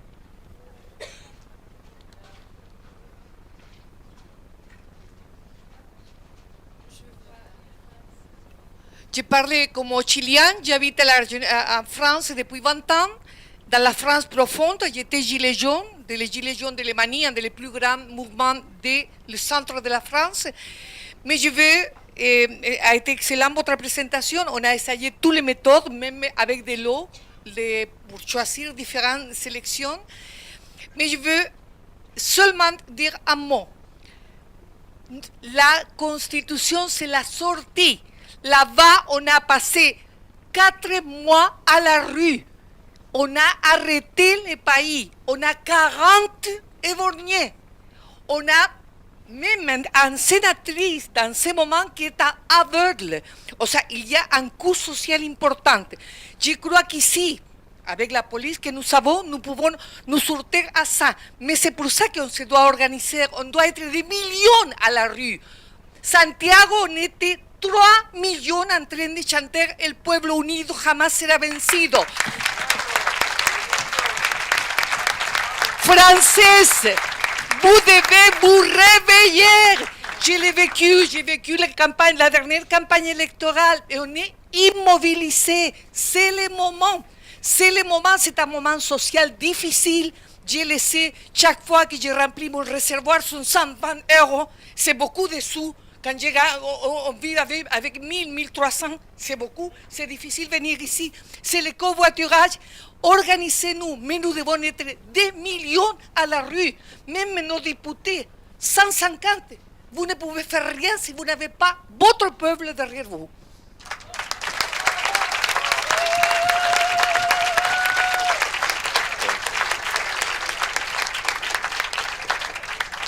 Oui, après la camarade du Chili qui a bien posé les problèmes, tu parlais que l'opinion forme le monarque.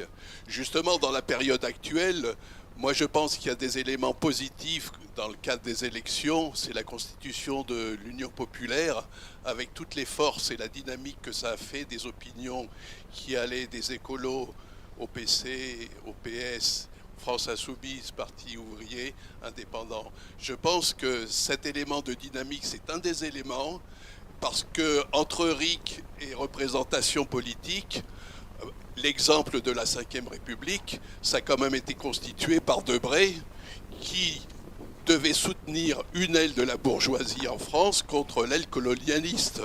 Mais ça a été aussi sur le dos de tous les acquis ouvriers. La Ve République, c'est aussi le chemin de la destruction de la sécurité sociale d'année en année.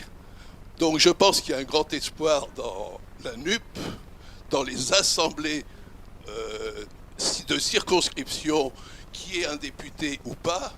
Il y a une dynamique entre militants, chacun à sa place. La camarade a dit comment faire des citoyens conscients. Parce que bon, on a les médias, on voit comment les caricatures des médias bloquent, et ils savent très bien, ils sont conscients du danger du peuple, et ils essayent de nous enfoncer la tête sous l'eau, mais on a des outils. Il y a eu l'Assemblée populaire de toutes les forces pour les élections.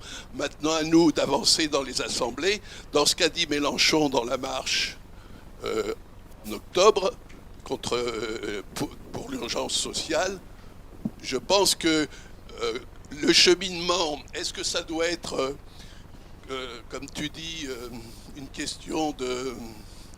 Est-ce qu'il faut la question c'est, est-ce qu'il faut justement accentuer les outils d'union du peuple pour renforcer ce programme de défense du peuple?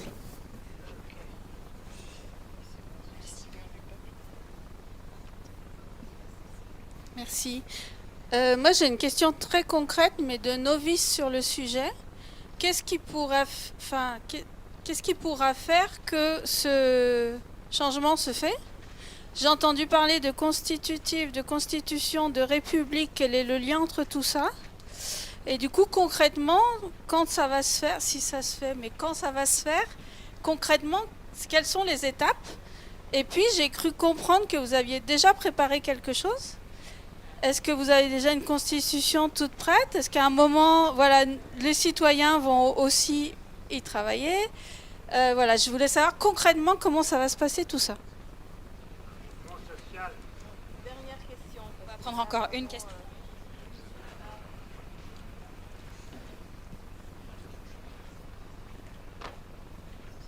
Bonsoir et merci pour la exposition. Je voulais ajouter quelque chose parce que je suis d'origine chilienne aussi. Je pense que c'est important la exposition qu'a fait la camarade. Le problème qu'il il manquait quelque chose qui sont plus important. C'est pas pour moi les tickets de métro qui est venu l'estallido social. C'était 30 ans d'exploitation et que jamais il y a eu justice au Chili. Tous les gouvernements, entre guillemets de gauche, socialistes, de droite, toujours sont appliqués la constitution de Pinochet jusqu'à aujourd'hui. C'est pour ça que c'est pas l'éthique de métro, c'est 30 ans d'exploitation. Ça, c'est une chose.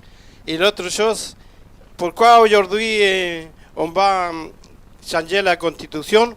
Parce que la population chilienne s'est mobilisée en 1919, en octobre, s'est mobilisée et restait, comme disait la camarade, longtemps, tout le temps dans la rue. Ce n'était pas les partis politiques d'aucune conception qui a voulu changer la constitution. Tous les partis politiques sont négociés avec la dictature et pour exploiter le peuple chilien. Ici, par rapport à la France insoumise aujourd'hui, c'est différent que la France insoumise dit qu'il faut changer la 5e constitution. Maintenant, il manque que la population la demande. Si nous, on n'arrive pas à mobiliser le peuple, jamais on va changer la constitution ici en France. Merci.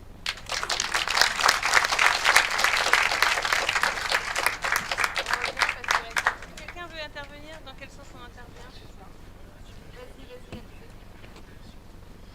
intervient? Oui, très très rapidement. Pour juste faire un peu d'histoire, mais d'histoire qui est partagée par tous. Moi, je suis extrêmement attaché au tirage au sort, comme je pense pas mal d'entre nous sans doute ici. Je pense qu'il y a une référence, à mon avis, plutôt que des références qui, parce qu'elles vont sur des terrains un peu vaseux, contaminent un peu le débat. La meilleure référence pour les tirages au sort, c'est Athènes. Je ne ferai pas la promotion d'un livre chez mon éditeur, Passé Composé, Athènes, l'autre démocratie, mais Athènes a, je pense, beaucoup plus de choses à nous apprendre sans doute encore beaucoup de choses à nous apprendre là-dessus. Et pour continuer un peu sur ce sujet, sur cet aspect historique, on a toujours l'impression de réinventer la poudre ou le fil à couper le beurre ou que sais-je encore. Mais les premières élections générales en France, c'est 1484. Voilà. Donc ça date un peu, voilà, c'est pas quelque chose qui est qui est sorti comme ça de notre histoire politique moderne. En revanche, notre histoire politique moderne a aussi refermé des droits. Et tu citais, quand on parlait tout à l'heure, Florence Gauthier, qui a beaucoup travaillé sur la question. Mais on a une tradition délibérative très très vive dans notre histoire très ancienne, et que quelquefois les révolutions dans leur tournant bourgeois et réactionnaire ont bloqué. On pense par exemple au mandat impératif, et je voudrais juste dire une chose, c'est que quand les États généraux au XVIe siècle, par exemple, vont devant le roi et soutiennent un certain nombre de positions très fermes, notamment en matière fiscale, c'est parce qu'ils tiennent des pouvoirs de leur mandant. Et ce sont des pouvoirs qui sont impératifs. Et lorsque le roi leur demande de délibérer sur autre chose que ce qui est dans leur pouvoir, eh bien ils disent non, nous on va rentrer dans nos bailliages, on va à nouveau demander à nos mandants s'ils nous donnent pouvoir pour débattre de ce sujet, et on reviendra. Voilà. Et ça donne lieu à des débats tout au long de l'Ancien Régime, dont on pense un peu rapidement qu'il est monolithique. Voilà. Donc, et je pense que c'est un sujet dont vous parlez aussi à la France Insoumise, à la NUPES, la question du mandat impératif, du révocatoire, etc.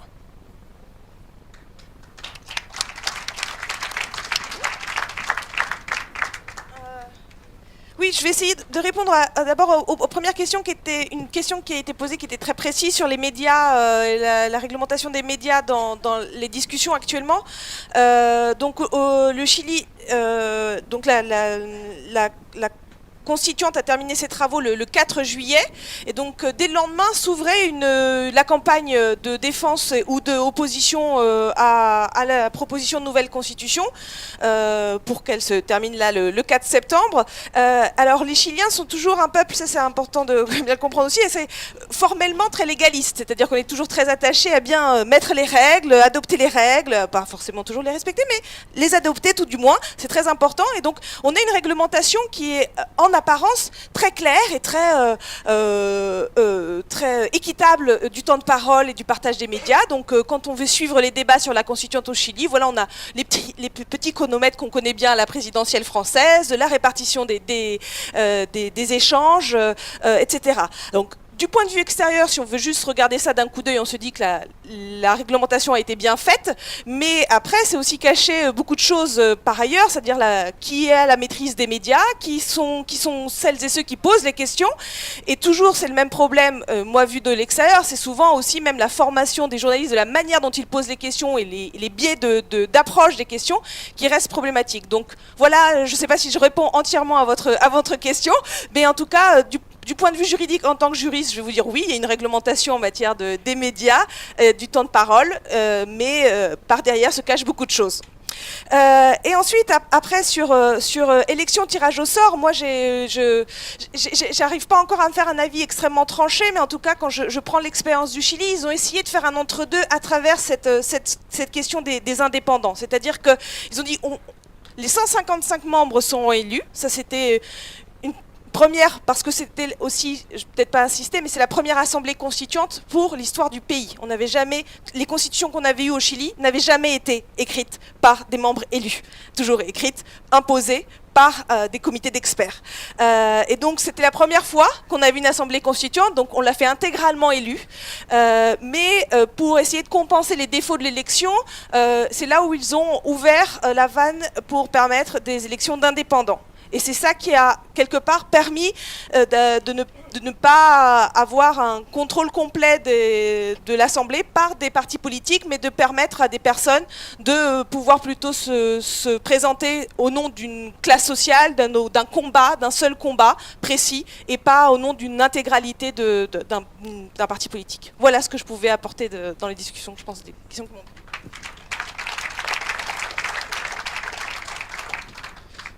Peut-être un élément de clarification, quand on parle de constituante, évidemment on parle du processus qui permet de réécrire la Constitution. Je ne crois pas que la France Insoumise ait une constituante toute prête dans la poche, parce que l'idée est justement de dire il faut s'intéresser au processus, et c'est le processus qui doit être fait avec les citoyens, avec le peuple, et donc là on parle plutôt de ce processus, même si par ailleurs ça n'empêche pas d'avoir des idées et des propositions de choses à livrer au débat ou au débat de cette constituante, en disant tiens, il faudrait abolir le fait d'avoir un président de la République, par exemple, comme on a pu l'évoquer, ou tiens, il faudrait telle modalité de contrôle des lobbies, ou tiens, il faudrait... Mais l'idée est bien que ça soit l'Assemblée constituante qui travaille cet objet-là.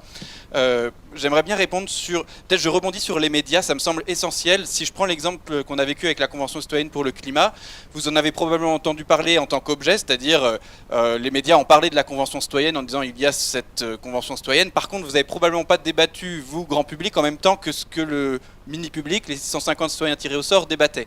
Et moi, ce qui me semble essentiel dans ce type de processus, c'est que le très grand public puisse débattre de ce qui est en train d'être débattu par le mini-public. Et ça veut dire probablement réussir à mobiliser la télévision et la radio publique. Ça veut dire faire peut-être des partenariats avec des chaînes, etc. pour avoir en gros, moi je pense qu'il faudrait presque que ce soit une espèce de télé-réalité où en gros dans le confessionnal on a la personne qui vient dire je pensais si, puis en fait ça m'a fait modifier comme ça, etc. J'ai pas du tout aimé telle personne comme ça. Et au lieu d'avoir des trucs de télé-réalité sur de la grande connerie, autant avoir de la télé-réalité sur un vrai sujet qui nous concerne tous, qui est voilà. Et donc à réfléchir comment est-ce qu'on fait des partenariats avec les médias pour que vraiment tout le monde puisse débattre de cette question-là. Et ça me semble vraiment essentiel, au-delà même de compter le temps de parole, etc., qui reste important aussi. Et je voudrais répondre sur la question du RIC constituant, qui me semble, oui, être potentiellement une bonne idée, mais quand on regarde d'où on part avec cette constitution-là de la Ve République et le nombre de trucs qu'il y a à modifier, commençons par revoir complètement la copie et ensuite imaginons des modalités de révision de cette constitution qui passent par des choses type RIC constituant. Mais si jamais on doit attendre je sais pas combien de RIC constituants qui viennent par petites touches essayer d'améliorer la Ve République, je pense qu'on va perdre beaucoup de temps et que ça va être très compliqué et beaucoup d'argent, parce qu'un référendum, je sais plus combien c'est, mais c'est quand même pas neutre à organiser dans les modalités d'organisation de référendum aujourd'hui. Donc il y a quand même un vrai sujet là-dessus. Et voilà, donc c'est des choses qui doivent se combiner, je suis d'accord, mais moi je pense qu'il faut d'abord une constituante qui intègre le RIC constituant comme modalité de révision par la suite. Peut-être ouais, non, j'arrête là, j'ai déjà beaucoup parlé. Je laisse les autres questions.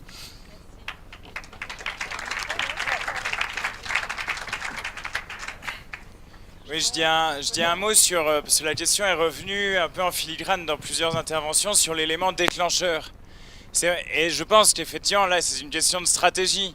Donc, et on ne peut pas absolument prévoir. On sait qu'on a posé déjà, c'est quand même une première victoire politique, le thème de la constituante. On l'a versé au débat public, on l'a généralisé, on l'a fait vivre dans 3 campagnes présidentielles. Et donc, il existe, il est là. Et désormais, il y a une question. Là, quand je faisais mes études, quand j'étais étudiant, quoi, on te présente la 5e République, on te dit à chaque fois, la 5e République, c'est la stabilité. Voilà, parce qu'elle existe depuis longtemps. Alors voilà, déjà, c'est un argument un peu court. Mais je vous assure, c'est le truc, c'est la tarte à la crème de beaucoup de profs constitutionnalistes. Hein, voilà, et je suis sûr que tu dis pas ça. Mais parce qu'il m'arrive aussi de donner maintenant des cours de droit constitutionnel, moi je dis au contraire, le problème c'est qu'il y a cette apparente stabilité politique est productrice, génératrice en permanente d'instabilité sociale. Et on l'a bien vu lors du dernier mandat. Donc, le moment, là je pense que le moment dans lequel on se trouve, c'est effectivement toujours se tenir prêt à porter ça, à porter cette idée-là, à accompagner cette idée le plus massivement possible. Parce que dès lors qu'il sera, et je pense que c'est ce que tu disais sur le Chili, dès lors qu'il sera approprié massivement, c'est inarrêtable ensuite. Donc là, c'est une mission, effectivement, c'est un rôle politique dont on peut tous se saisir, et le plus largement possible, comme tu disais Raquel. Une des manières de faire, et rappelez-vous, Jean-Luc Mélenchon, pendant le début du confinement, de la crise sanitaire, je ne sais pas si certains se rappellent de ses interviews, où il disait « Ceux qui connaissent le mieux la façon dont on peut gérer sur les lieux de travail les impératifs d'hygiène et les impératifs sanitaires, ce sont les travailleurs eux-mêmes. Donc il faut qu'il y ait des comités démocratiques qui se créent, etc. » Alors, ça s'est fait à quelques endroits, ça ne s'est pas généralisé, mais c'est l'idée qu'il faut toujours saisir, c'est-à-dire dans les hôpitaux, dans les entreprises, dans tous les lieux de la vie sociale, n'importe quelle occasion d'augmenter le pouvoir démocratique doit être prise, parce que c'est avec ces éléments-là qu'on va pouvoir tirer la corde générale de la refondation de nos institutions. Et alors comment on le fait? Je dis juste, parce que c'est vrai que j'ai été rapide sur l'élément de convocation. On dit, on peut le faire par l'article 11 si on gagne la présidentielle. C'est-à-dire que le président convoque un référendum en demandant aux gens, est-ce que vous êtes d'accord pour qu'il y ait une constituante? Un peu comme il y a eu au Chili. Cette constituante, c'est l'état du programme actuellement, serait pour partie élue à la proportionnelle par département, donc des listes par département avec des projets constitutionnels, et pour partie tirée au sort, laissant aux citoyens, on laisserait aux citoyens la possibilité de déterminer la part du tirage au sort en votant directement tirage au sort. Donc ça, c'est pour la première phase. Ensuite, la constituante fait ses travaux, etc. Elle délibère, effectivement, c'est un processus, elle délibère toutes portes et toutes fenêtres ouvertes sur la société, et une fois qu'on arrive à un texte, le nouveau texte, ça va être peut-être une nouvelle déclaration des droits, etc. Et bien à ce moment-là, de nouveau, ce texte-là est soumis à référendum. Donc à chaque étape, le peuple valide et sanctionne démocratiquement en fait le processus. Donc voilà, c'est un processus de construction démocratique de bout en bout, et j'espère bien qu'on va y arriver más temprano que tarde, comme disait le camarade Allende.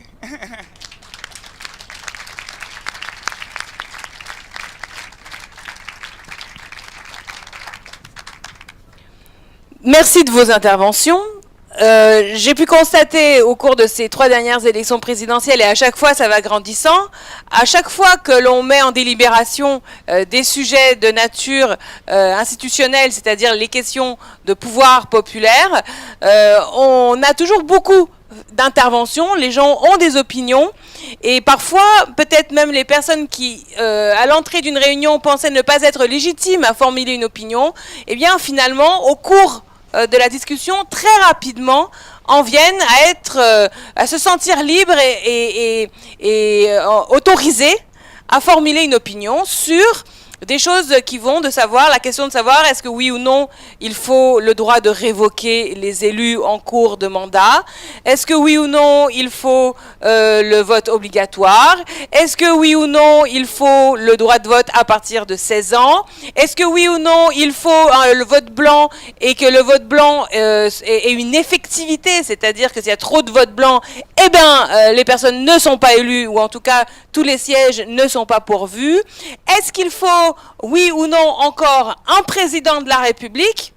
Et cette question-là est une question importante parce que il ne faut pas sous-estimer l'effet chape de plomb de cette question-là sur nos débats, et Alphée Roche-Noël avait raison de le souligner. Il y a quand même, et il ne faut pas se le cacher, derrière la revendication de RIC et aussi de RIC constituant, peut-être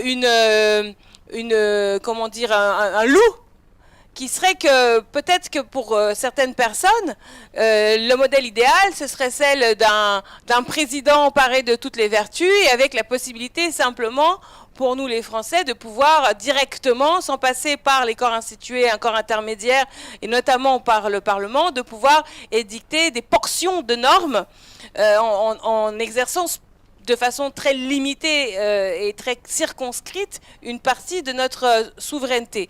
Mais la difficulté, c'est que nous ne réfléchissions pas à ces questions en dehors du temps et de l'espace. C'est pas un colloque de droit constitutionnel, ce dont il s'agit. Il s'agit de répondre de façon très concrète à des problèmes qui sont générés par la Constitution de la Ve République elle-même. Et l'une des principales caractéristiques de cette Constitution, si ce n'est la principale caractéristique, c'est qu'elle concentre le pouvoir gouvernant entre les mains d'une personne, le président de la République, qui est irresponsable au sens juridique du terme, irresponsable politiquement à l'égard, bien sûr, du peuple, mais aussi de l'Assemblée nationale qui est censée le représenter. Et cette configuration extrêmement singulière est une anomalie dans le monde démocratique. Dans la plupart des pays dits démocratiques, les personnes qui exercent du pouvoir gouvernant, en tout cas qui en disposent de l'essentiel, doivent être responsables en temps réel de l'exécution de ce pouvoir. Et c'est le cas, par exemple, si on prend le cas britannique, d'un Premier ministre qui est issu d'une majorité parlementaire et qui est à tout moment destituable par cette même majorité parlementaire. Et donc la Ve République, parce qu'elle crée ce rôle dans un contexte d'impunité, premièrement provoque des comportements impunitaires comme ça dans toute la classe politique, et on va retrouver à tous les échelons de la vie politique française un fait présidentiel extrêmement désagréable, extrêmement antidémocratique, et on va le retrouver à l'échelon communal avec le maire, on va le retrouver à l'échelon du président du département, à l'échelon du président de région, avec une infantilisation permanente des habitants, avec le fait avec une fusion permanente entre les deniers publics et la personne de l'élu. J'ai financé la piscine, j'ai financé la bibliothèque. Bah non, t'as rien financé du tout, c'est nos impôts qui ont financé, donc on voit pas pourquoi on viendrait te toucher la main parce que tu as financé une bibliothèque. Et du coup, ce que nous produisons aujourd'hui comme modèle démocratique doit répondre justement à ce problème-là du président. Or, on a quand même une difficulté, et je la pose parce que je pense que c'est incontournable, c'est que les Français ont tout à fait compris que le pouvoir gouvernant était entre les mains du président. Raison pour laquelle l'élection présidentielle est la seule élection où il y a une puissance de convocation à l'urne plus importante et plus que toutes les autres élections.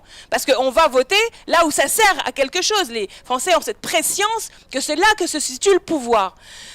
Par conséquent, si vous dites on va en retirer du pouvoir au président parce qu'il en a trop, et pour ce faire, on va, par exemple, abolir l'élection du président de la République au suffrage universel, qui est le cœur en fait du problème de concours, de concurrence de légitimité, eh ben, il y a des chances que nos compatriotes nous disent, bah, attendez, c'est le seul pouvoir qu'on avait et tu veux nous l'enlever. Donc en quoi est-ce que c'est une avancée dans notre pouvoir? Ça apparaît, voilà, à première vue en tout cas, comme un recul du pouvoir.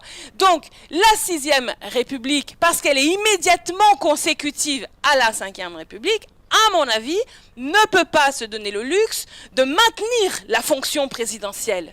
C'est-à-dire que, comme le disait Saint-Just à propos de Louis XVI, cet homme doit régner ou mourir. Et pas l'homme, mais la fonction. Car si vous maintenez un président qui inaugure les chrysanthèmes selon la formule consacrée, vous aurez toujours le fantôme du président monarque, et ce sera impossible ou très difficile pour d'autres légitimités démocratiques de pouvoir sans difficulté voilà, exercer la souveraineté. Donc j'en reviens à mon histoire de référendum, cette idée d'un président un peu comme ça qui concède au peuple la possibilité de faire des référendums à tout bout de champ, à mon avis c'est pas super satisfaisant. Et il vaut mieux peut-être, enfin en tout cas c'est ce que je crois, il vaut mieux vraiment créer les conditions d'un désir d'assemblée constituante qui a au demeurant une vertu absolument merveilleuse, c'est qu'elle provoque une délibération et un concours de réflexion et d'activité normative qui rassemble les Français. Parce que la monarchie présidentielle, parce qu'elle a concentré le pouvoir comme ça dans une tour d'ivoire contre les Français, a généré beaucoup de violence, beaucoup de frustration, beaucoup de détestation. Et n'oublions pas quand même qu'il y a l'extrême droite. Et que l'extrême droite a, depuis des années, été fonctionnelle à cet abus de pouvoir présidentiel en essayant de distraire les Français de la conquête du pouvoir en faisant vivre l'idée fausse que le problème des Français n'était pas la concentration oligarchique du pouvoir, mais le voisin à cause de sa couleur de peau ou de sa religion. Donc, il y a quand même un enjeu à faire peuple ensemble, à prouver que, conformément à la longue histoire, en tout cas celle qui est, pour le coup, affirmée à la Révolution française, la nation française est une nation d'essence civique et non ethnique. Et ce combat entre ces deux conceptions de la nation, c'est un débat vivant, en cours, dont nous connaissons encore aujourd'hui pas encore l'issue. Ça fait 230 ans que pour l'instant, on a plutôt gagné.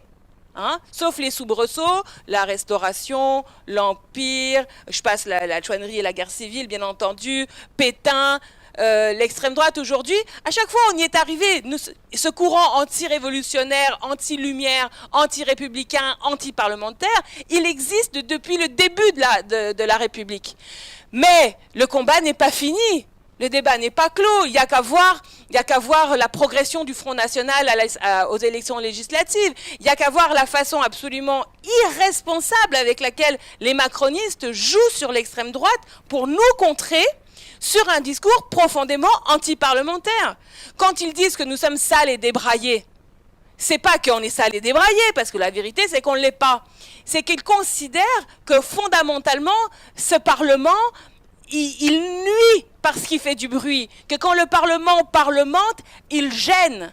Et ce type de discours anti-parlementaire, très caractéristique du discours fasciste ou d'extrême droite, on l'entendait à la 4e République à propos, enfin sous le pétainisme ou juste avant l'arrivée du pétainisme à propos de la 3e République, on l'a entendu en 5e République à propos de la 4e République, et c'est une vieille ancienne de considérer que le pouvoir, l'exercice du pouvoir populaire à travers des représentants, en fait, nuit à la pureté de cette pouvoir centralisé et vertueux qui guérirait les écrouelles. Donc, quand nous-mêmes essayons de formuler des propositions pour le vivre ensemble démocratique, bien sûr, nous réglons la question sociale et la question climatique, comme je disais tout à l'heure, en prenant exemple sur la taxe sur les super profits.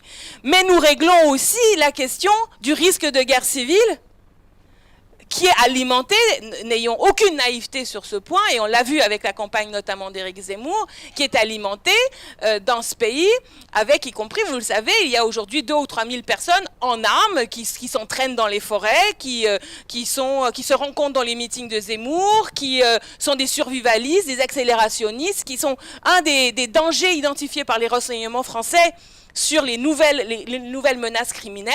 Donc, nous sommes dans un moment historique où on ne peut pas se permettre d'avoir, à l'égard de ces sujets-là, des débats trop à distance du contexte dans lequel nous sommes. Et donc, le fait de pouvoir incarner nous-mêmes, et c'est une difficulté, c'est un art de réalisation, d'un art d'exécution, c'est-à-dire d'incarner à la fois le mouvement d'abolition du monde d'avant, mais à la fois le mouvement de désir de cette solution pacifique, parce qu'il faut faire les deux choses en même temps. En même temps. On ne peut pas se contenter de détruire le monde d'avant sans tout de suite et concomitamment dire que sera le monde d'après. Parce qu'en faisant ainsi, nous courons le risque de passer pour juste des bordélisateurs. Et vous l'avez vu que c'est ce qu'ils essayent de faire. Ils essayent de faire, de nous repeindre en tenant du chaos. Alors que nous ne sommes pas les tenants du chaos, nous avons la proposition la plus élaborée et la plus précise sur cette modalité légale de passage à un régime démocratique réel. Donc, je pense que, pour conclure, pour ma part, moi je dirais que une des choses nouvelles en 2022 dans ce combat, c'est que première chose, l'idée a fait son chemin dans la société. Évidemment, nous en sommes responsables et on peut quand même rendre à César un certain nombre de lauriers dans ce combat. Mais on a eu aussi, comme on dit, la preuve du pudding, c'est qu'on le mange, c'est que le mouvement Gilets jaunes, ayant sécrété cette revendication du RIC, nous a aussi donné raison et a tranché dans les faits un certain nombre de débats qui étaient restés théoriques. Maintenant, la nouvelle configuration, c'est quoi? Le monarque, il est nu. Parce qu'il n'a pas de majorité à l'Assemblée nationale. Donc, qu'est-ce qui va se passer? On ne sait pas. Mais il faut parer à tous les événements. Ce qui n'est pas normal, c'est de compter sur le président pour améliorer, pour purger la situation. Et notamment, par exemple, quand on parle de dissolution, il ne faut jamais oublier de souligner que ce pouvoir de dissolution en soi est un scandale. En soi. Ça n'est pas normal que cet homme ait le droit de dissoudre l'Assemblée nationale. Ce n'est pas normal. Ce n'est pas démocratique. Il a le pouvoir de dissoudre l'Assemblée, c'est le contexte constitutionnel dans lequel nous faisons de la politique. Donc nous sommes prêts à gouverner. Nous ferons le travail à l'Assemblée nationale. Nous l'avons fait pendant 7 semaines. Nous avons dégagé des majorités contre les macronistes. Nous avons fait, je vous prends par exemple l'exemple de la loi Covid, qui était la première loi qu'ils ont mis à l'ordre du jour, on a obtenu des majorités contre eux dans l'Assemblée nationale. On a fait le travail. Et ce travail, on continuera de le faire. On pourra aussi, dans le cadre de la NUPES, je pense, et on commence déjà à en parler avec pas mal de députés des autres partis, peut-être faire œuvre de créativité sur la façon dont, à l'Assemblée nationale, on peut obtenir des avancées d'ordre constitutionnel. Et pourquoi pas même situer, en tout cas utiliser le fait que, par exemple, pour le référendum d'initiative partagée, il faut 185 parlementaires, et entre les 150 de l'Assemblée et le Sénat, et peut-être même d'autres alliés, on peut penser qu'on peut les avoir, les 185 parlementaires, pour initier un référendum d'initiative parlementaire. Par exemple, pour que l'article 89 de la Constitution soit changé, permettant à l'Assemblée peut-être d'entamer, de convoquer une Assemblée constituante. Par exemple, ça pourrait être une des voies. Et en tout état de cause, continuer dans nos niches parlementaires à proposer des lois constitutionnelles qui rendent effectif le droit de vote. Et ça, c'est quelque chose sur lequel je voudrais conclure. Le grand point aveugle de la politique classique et traditionnelle, c'est l'abstention. C'est le dégoût. C'est-à-dire que le fait de vouloir être élu, tendanciellement, nous pousse à ne parler qu'aux gens qui votent. C'est l'électoralisme, c'est normal. C'est l'idée d'une efficacité dans le contexte de mode de scrutin. Mais le problème, si vous voulez, c'est que si, lorsqu'on va prendre une décision, lorsque le souverain s'avance pour décider, il n'est pas au complet, parce qu'il en manque un quart qui a été dégoûté de la politique. Je vous donne des chiffres. Nous sommes 50 millions de personnes en âge et en droit de voter. Il y en a 3 millions qui ne sont pas inscrits, déjà. Qui en parle? Très peu. La campagne Macron, ça a été une campagne où il n'y a eu aucune campagne d'inscription sur les listes électorales. Aucune, aucune. Et il a déclaré sa candidature Macron quand? Le dernier jour d'inscription sur les listes électorales. C'est-à-dire que si ceux qui se sont réveillés le jour où Macron a déclaré sa candidature se sont dit « Ah bah tiens, c'est vrai, il va y avoir une élection présidentielle, je vais aller m'inscrire », mais c'est trop tard, c'était hier qu'il fallait s'inscrire. C'est quand même étudier leur façon d'organiser le retrait civique et le fait que le peuple ne participe pas à la conversation. 3 millions de non-inscrits, 10 millions de personnes qui ne sont pas, qui tout en étant inscrites, n'ont pas voté. Ce sont des chiffres très importants. Et là, je parle de la présidentielle. Je ne parle pas des élections intermédiaires où il n'y a pas un chat. D'accord? Donc, comment pouvons-nous nous satisfaire et parler de grands mots, par exemple, comme souveraineté, s'il manque à la conversation le quart, le tiers ou la moitié du souverain? Est-ce qu'on est encore en souveraineté lorsque les gens ne sont pas dans la conversation? Donc, nous devons, nous poser la question de savoir comment faire pour qu'il y ait tout le monde dans la discussion. C'est pour ça qu'on parle de rendre effectif le vote blanc, c'est pour ça qu'on parle de vote obligatoire, c'est pour ça qu'on parle aussi de droit de révoquer les élus, parce que pour faire revenir les dégoûtés, il ne suffit pas d'avoir le meilleur programme social et le meilleur programme environnemental. Il faut aussi dire que la laisse sera courte entre les citoyens, donc entre le souverain et les représentants. Parce que c'est à ce prix-là, peut-être que nous rétablirons, en tout cas, voilà, nous tenterons d'élargir le cadre de ceux qui participent. Et ce faisant, eh bien peut-être que nous arriverons à mettre en place des mesures qui vont dans l'intérêt de ce grand nombre. Parce que c'est ça aussi qui est fascinant dans le système démocratique dans lequel nous sommes, c'est que comment pouvez-vous expliquer qu'alors que 50 millions de personnes ou 49,9 millions de personnes ont intérêt à ce que le 1% ou le 0,1% cesse de concentrer tous les milliards et les milliards qu'ils ont, comment expliquer que malgré tout, alors qu'on est en démocratie, le système qui est encore en vigueur est celui qui défend le 0,1% et pas le 49,99%. C'est ça, en fait, le paradigme et la question fondamentale. Donc, nous ne pouvons pas nous appuyer sur des médias complices. Nous ne pouvons pas nous appuyer sur des médias qui, du soir au matin, nous donnent la raison ou qui mettent en avant nos candidatures, et ainsi de suite. Donc, on n'a pas d'autre choix que d'en passer par l'auto-organisation du peuple. L'auto-organisation du peuple, et je conclurai là-dessus, c'est quelque chose que Jean-Luc Mélenchon, dont il a parlé lors de ses amphis, il en parle souvent, mais là on en a parlé comme un axe stratégique de nos tâches militantes à la rentrée. Moi, ce que je vous invite à faire, et il faut qu'on continue la discussion et qu'on continue la coordination entre nous pour voir comment tout ça se réalise dans les faits. Mais quand vous ferez vos assemblées de circonscription à la rentrée, quand vous le ferez, mettez la question constituante à l'ordre du jour. Faites-le. Ne vous dites pas que non, c'est trop difficile à expliquer. Ne vous dites pas, c'est pas le moment parce qu'en fait, ce qu'il faut, c'est la taxe super profit et rien du tout. Ne vous dites pas que ça divise. C'est faux. Ça ne divise pas, ça fédère. Ça fédère. Parce qu'il faut s'imaginer cette assemblée constituante dans laquelle, c'est un exemple que j'utilise souvent parce que ça me fait beaucoup rire, il y aura une liste de royalistes qui viendront dire « il faut qu'il y ait un roi ». Et ils le diront vraiment, pas comme les autres faux culs de la monarchie présidentielle, qui eux veulent bien être rois, mais en fait sans être du sang. Voilà. Donc les autres ils diront il faut Louis XIX, Louis XX, là je sais pas quoi, ils auront une liste. Eh bien très bien, il n'y a pas de problème en fait. Il n'y a pas de problème. Toutes les opinions de tout Français sur quel est le meilleur moyen de s'organiser entre nous les Français et prendre des décisions auxquelles nous consentirons pendant une période donnée, eh bien toutes ces opinions sont valables. Nous essayons d'être majoritaires et de mettre sur la table et de mettre comme proposition majoritaire quelque chose qui soit d'essence voilà, de l'esprit des Lumières, la souveraineté du peuple, la démocratie, la République sociale, la hiérarchie entre l'intérêt général supérieur à l'intérêt particulier et, comme le disait Pierre-Yves Cadalin, l'adoption de nouveaux droits.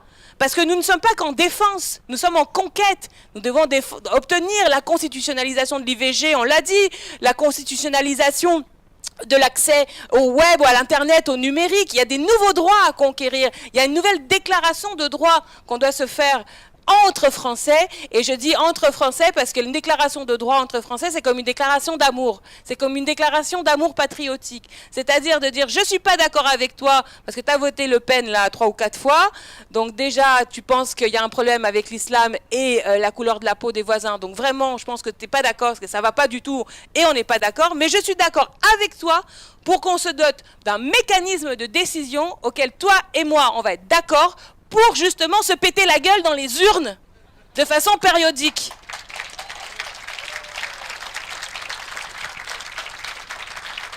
Parce qu'à défaut de le faire, on finira par se péter la gueule, vraiment. Et ça, je pense que tout le monde veut l'éviter. Merci beaucoup à toutes et tous et bon courage.